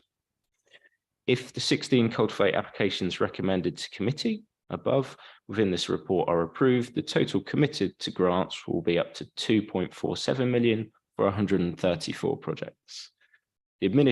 After administration costs, the final committed spend from the 2.65 million available funds is expected to be in the region of 2.64. Thank you very much, Adam. Thank you. That's great. Thank you. We've got Ian and then Philippa. Yes, thank you, Chair. Thank you for an excellent report. It was really just a clarification with regard on Appendix 1, Groundwork East. It states vulnerable households in Cambridge, and it states delivery area county-wide. So it should state, if it is county-wide, it should state Cambridgeshire, not just Cambridge. I just wanted clarification on that, please. Yeah, no, I can see that. So I'll pick that up with them and check that it is county-wide as opposed to just Cambridgeshire. But yeah, good spot. Thank you. Thank you. Thank you, Philippa. Yeah, yet again, the Cosmic Committee sees the county on paper, doesn't it? I mean, when you look at this, the tremendous amount of goodwill, voluntary effort, paid effort, enabling that goes on in all the villages and towns that behind this is awe-inspiring and encouraging. Now, we know that, like a lot of things, this is temporary funding. Some of these, it'll be getting something off the ground that will then carry on. Sometimes it might never work really, but it's worth a try. And sometimes we're employing people on a short-term contract, and that's quite stressful, and they have to go somewhere else for the funding next. In others, that we're probably the next one that they come to, and we can keep things going a bit longer. It is distressing to know that not all of this will carry on into the future, though we might want it to. However, there is this issue of legacy with this sort of grant funding, isn't there? And hopefully quite a lot of this, if the learning on the way, I mean, I pick up something like the work experience. If contacts are made and they work well this year because somebody has made it work, then hopefully we don't lose the name and address of that person providing work experience, but that can be fed into something like Cambridgeshire Skills and so on. So this is all hopefully kept in the family of the county, as it were, and we capture as much of the knowledge that we can to carry on with through our officers. You're nodding, but I just wanted to put that out there because it is important. This is a snapshot. It is a short-term help, and we hope a lot of these things will fly. Thank you. Thank you very much. Anybody else have any comments? David? It's not a question, Chair, it's just a comment regarding this fund. Littleport has been a beneficiary of this fund on quite a number of occasions now, and I'm very proud to have been a beneficiary. We've had a youth worker and also an adult link worker as well, and with those, we've had the funding, which has been great, but we're actually, to follow your point, we're actually as a town council following on funding those because we found the benefits to the community throughout the community has been marvellous. Oh, well done, Littleport, and all your colleagues on the town council. Anybody else? Well, just like to say, Adam, thank you very much for all the work you did. Unfortunately, I wasn't able to join the scoring panel because I had some problems with Teams, which I still have to this day. So thank you for trying to accommodate me. It was signing me into a completely different meeting despite all our effort. But thank you to the panel and for everyone for the work they've done over the years. I think it was Councillor Criswell who sort of initiated this, and it has, I've seen the benefits of it in my own area. So thank you to all concerned. And also thank you to Leanne, who's no longer works for the County Council, but she's been excellent, as indeed have yourself. So we seem to have consensus in support of the various bids. Anybody disagree with that at all? No. So we'll adopt those recommendations and say thank you very much for everything. We'll go rapidly on now to item 10, which is the performance monitoring report. And I can see Claire Andrews there. Sorry, am I calling you by the wrong name? I do apologise. Sorry, Lisa's doing this one, sorry. I could sense Claire's panic from the back of the room. No, it's absolutely fine. Okay, so we've got the performance report next, and this is covering Q3, and it covers all of the service areas that the committee has responsibility for. So I'll take you through a summary of the key areas. This is just here for committee to note the content of the report today. So the report contains a correction to some previous data that was provided in Q1 and Q2 in relation to youth providers. It also then summarises how we go about RAG rating the data that you see in the report. The report provides a summary, as I've already mentioned, of all of the key service areas such as libraries, adult learning, I think communities, the coroner's office, domestic abuse and registrations. And there's also an appendix with some commentary that sits alongside the report as well, which is produced by our colleagues in the Business Intelligence Service. So I think one key point that I wanted to just flag from the report in terms of libraries.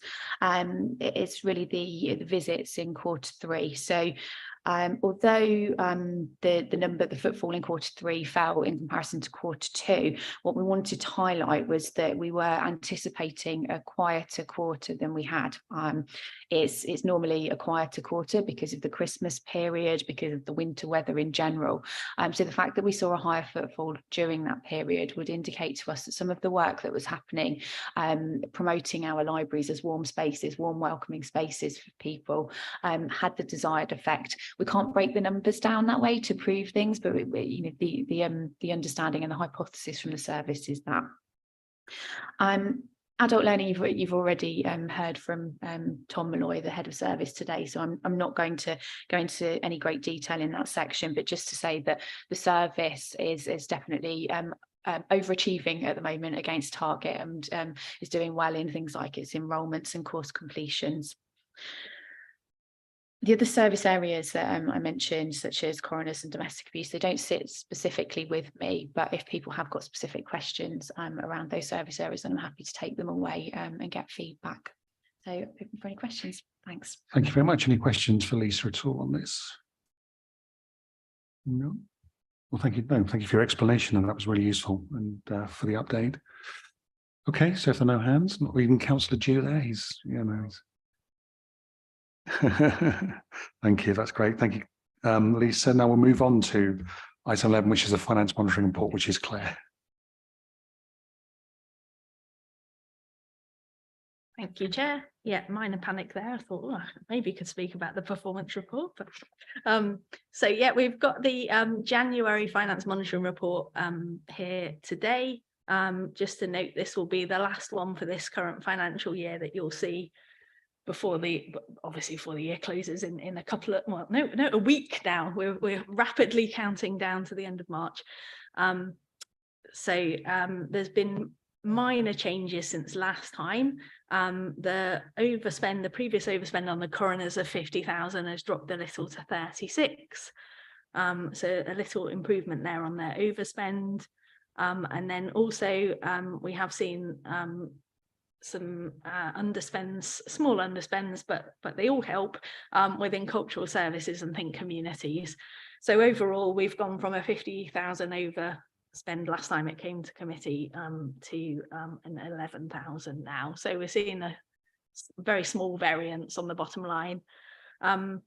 Just also to note that this is a summarised finance monitoring report just to cover the areas that are in the remit of this committee. You might remember from last time, and I just wanted to point out that if you ever do want to see the full reports, they're available in the Highways and Transport and in the Strategy and Resources committees, respectively. I was speaking with the Head of Finance, Stephen Howarth, and we'll add the links in them for future ones. So if people do want to go and have a look at that detail, that'll be more easily available for you. We've also got the capital, some capital areas within this area of the council as well, predominantly libraries, and an update's provided there in section 3. And also the community fund. So that's the community capital fund that ran sort of alongside. It's a similar kind of thing to the Cultivate fund, which was 5 million. We're currently forecasting an underspend of that of 1.6 million, but that is kind of changing at the moment as projects are reviewed within the communities team. I'm aware of some projects that might not progress, therefore that might get larger than suggested in this report. So just an update to that, and that's going to continue on. There are ongoing discussions about how to run that as a kind of community capital fund stage 2, for want of a better word. I'm not sure it's been named anything yet. So that's one to watch out for as well next year. Yeah, I think that's all I wanted to point out. Happy to take any questions. Thank you very much, Claire. Any questions at all? Claire. Yeah, thank you. Thanks very much. Could you explain what cultural services are? I don't really understand what the line covers there. And the second question is the figures for youth and community services. Maybe just a bit more detail on those two figures and the disparity between the two figures, the budget and the actual. Yeah, so the cultural services is predominantly the archives service. It's kind of managed within libraries. Archives, sorry, the archives is separate. The cultural is I think it's the bit that runs alongside libraries, which is, I've forgotten the name of it. Library Presents, well done. Well done. The cultural side of libraries. I could imagine what it did, but the name of it was not coming to me. Thank you for that, councillor. Yeah, that's that bit there. So and then the Think Communities part, that's the bit, so Adam, the previous presenter, that's the bit that's been running, for example, Cultivate CAMS, and does all the community work with the community connectors, and so those people that are sort of linked in with their specific areas. So that's what's currently called Think Communities, and is likely to have a slightly different name for the new year.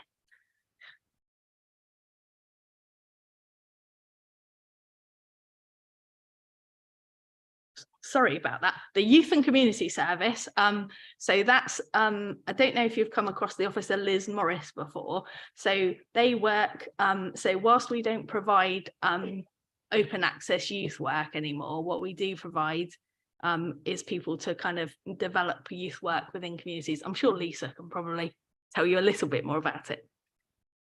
Happy to, yeah. So the Youth and Communities is the service that's headed up by Liz Morris. There are officers in each district at the moment, and they're the ones that are responsible for supporting the seed funding. So they have a small pot of money that they support grassroots organisations to develop things like youth clubs, safeguarding training. So that's the line there that staffing refers to.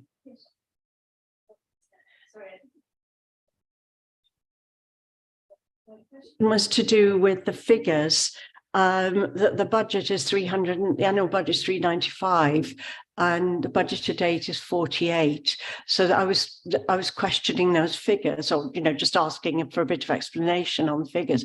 And just coming back to cultural services, I think of libraries in general as cultural services. So I just wanted to understand a little bit more about what exactly was the additional work or the additional projects under cultural services. In terms of what exactly feeds into those parts of the overall library service, I think what is probably best that I do if I go back and do a little list, and obviously feed that back through Nick, and that can come out to committee. So I'll take that away and get that clarified. And in terms of the Youth and Community Service, the figures in there, it will be because they receive grant income. So that'll be what's kind of skewing. So obviously it's sort of listed as actual expenditure. What it really is, it's the total of all income and expenditure. And I know that they run the National Citizenship Service project, and that brings in a lot of income. So I think that's probably sort of artificially skewing the figures to show that they haven't, it's showing that they've received more, but that's for a contract that will be ongoing into next year. Yeah, so that's what that will be, because they are a grant attracting service as well, for a separate part of activity. Okay, thank you. Anybody else have any questions? I think that was a very helpful report, Claire. Thank you. Sorry for worrying you earlier and introducing you to the previous one, but so we're just being asked here to renew and review and comment on the report. And I think everybody is content that we've done that. So thank you. And then the final item on our agenda today is the committee's agenda plan and appointments. Are there any updates to the agenda plan from officers or comments from members? So I think Nick is just going to briefly summarise this. Is that right? Yeah, thanks, Chair. There are a number of appointments to be made by the committee, and a couple of appendices were published yesterday and shared with the committee, which listed all those appointments and proposed nominations. So if members are happy to go with that, I can read through them all if you would like, or we can just take it as read. Thank you, Ros. Do you want to come in? I think one of our group was going to take on the Hunts Voluntary Forum. I think it was Graham Wilson, but are we able to confirm that after I think it is Graham Wilson, really. That's helpful, thank you. Okay, so that would be in addition to all those that are listed in the appendices. I think there's two, isn't there? And I think I'm on Hunt's Forum, and there's a vacancy because, of course, Hillary's not here. So, yeah, can we confirm Councillor Wilson after the meeting? Is that right? Yep, that's fine. Yeah, thank you. I was just going to say, Chairman, if it helps, when I spoke to Councillor Wilson the other day, did indicate he's prepared to do that. So that's great. Thank you, Philippa. How about the Library Working Party? Have I missed it? Nick, I'm sorry. The nomination. These are appendices to the full council you're talking about. No, appendices to the committee agenda. They were circulated. I can. Oh, they were the separate ones. Sorry. Yeah. Okay, but do we have a new member? Yeah, for the cross-party working group for library services. Yeah, it's Councillor Boulat is the proposed nomination. Okay, Piers, yeah. Just to congratulate Councillor Boulat for taking on 5 new appointments in today's meeting. It's just a 5 today. Well, we'll find some more next time, don't worry. Thank you. Everybody content with that? Alex, yeah. Yeah, I think the email was sent yesterday, so there's a new appendix, Councillor's letter with all of them listed. So some of them are Labour appointments as well. So that's why it's either me or Councillor Shaler as the people volunteering for them from our group. Okay, thank you. And with that, we're all content with the agenda plan and these appointments. That's great. So thank you very much for your time today, everybody. I think it was a really good meeting. Our next meeting date is the 18th of May. So we'll see you then. Thank you.